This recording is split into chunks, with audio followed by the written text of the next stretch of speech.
भारत में टिकटॉक से पाबंदी नहीं हटाई तो पाकिस्तान चली जाऊंगी।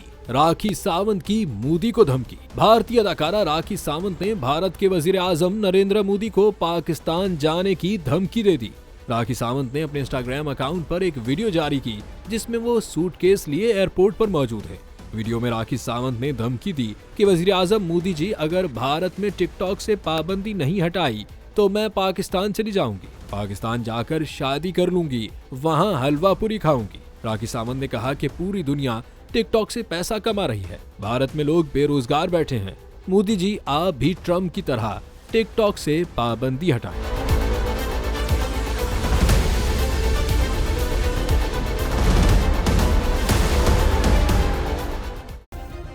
सब्सक्राइब करें और बेल दबाएं ताकि कोई खबर रह न जाए।